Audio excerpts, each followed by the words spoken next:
రాష్ట్రంలోని పలు జాతీయ రహదారులను విస్తరించనున్నారు. 1123 కిలోమీటర్ల మేర ప్రస్తుతం 2 వరుసలుగా ఉన్న 15 రహదారులను 4 వరుసలుగా అభివృద్ధి చేయనున్నారు. 33,690 కోట్ల వ్యయం అయ్యే ఈ పనులకు కేంద్ర ప్రభుత్వం పచ్చజెండా ఊపింది. తెలంగాణ మీదుగా ఇతర ప్రాంతాలకు వెళ్లేందుకున్న పలు జాతీయ రోడ్లు, హైవేలు, ఎక్స్ప్రెస్ వేలను అనుసంధానించడం, ఇప్పటికే ట్రాఫిక్ అధికంగా ఉన్నట్లు గుర్తించిన పలు జాతీయ రహదారుల విస్తరణకు అవకాశం కల్పించాలని నిర్ణయించింది. తమ పరిధిలో ఉన్న జాతీయ రోడ్లను విస్తరించాలని రాష్ట్ర ప్రభుత్వాలు గతంలో కేంద్రానికి విజ్ఞప్తి చేస్తే వాటిలో కొన్నింటిని మాత్రమే మంజూరు చేసేది. ఇప్పుడు ఆ నిబంధనను తొలగించి రాష్ట్రాల పరిధిలో ఉన్న జాతీయ రోడ్ల విస్తరణకు ఎలాంటి ఆంక్షలు లేకుండా రాష్ట్ర ప్రభుత్వాలు విజ్ఞప్తి చేసిన మేరకు మంజూరు చేయాలని కేంద్రం నిర్ణయించింది. ఈ రహదారుల అభివృద్ధికి అవసరమైన భూసేకరణ, అటవీ ప్రాంతాల మీదుగా పనులు చేయాల్సి ఉంటే అటవీ అనుమతులతో పాటు పర్యావరణ అనుమతులను రాష్ట్ర ప్రభుత్వమే తీసుకోవాలి.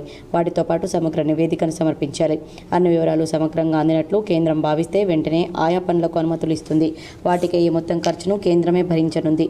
రాష్ట్ర వ్యాప్తంగా ఉన్న పలు జాతీయ రహదారులను 2 నుంచి 4 వరుసలుగా విస్తరించిన తర్వాత వాటిపై టోల్ ప్లాజాలను ఏర్పాటు చేసే అవకాశం ఉన్నట్లు తెలిసింది. ఆయా రోడ్లపై ప్రస్తుతం ఉన్న ట్రాఫిక్ అభివృద్ధి చేశాక పెరిగే ట్రాఫిక్ను అంచనా వేశాకే వాటిని విస్తరించాలని నిర్ణయించినట్లు సమాచారం.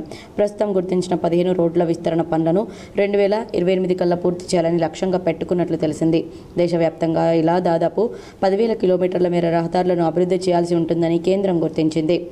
NH 167లోని జడ్చర్ల, కల్వకుర్తి టు మల్లేపల్లి, హాలియా, అలీనగర్, మిర్యాలగూడ మీదుగా కోదాడవకు 819 కిలోమీటర్ల మేర ఉన్న రోడ్డును 4 వరుసలుగా విస్తరించనున్నారు. ప్రస్తుతం ఇది 2 వరుసలుగా ఉండడంతో రద్దీ వేళల్లో ప్రయాణాలు ఇబ్బందిగా ఉంటోంది. గుర్తించిన 15 రోడ్ల పనుల్లో దూరం పరంగా ఇదే పెద్దది. లక్ష్యం మేరకు గుర్తించిన పనులను పూర్తి చేయగలిగితే తెలంగాణ నుంచి ఇతర రాష్ట్రాలకు వెళ్లేందుకు ప్రయాణ సమయం తగ్గడంతో పాటు రవాణా సంబంధిత వ్యాపారం పెరిగేందుకు అవకాశాలున్నాయని అధికార వర్గాలు చెబుతున్నాయి.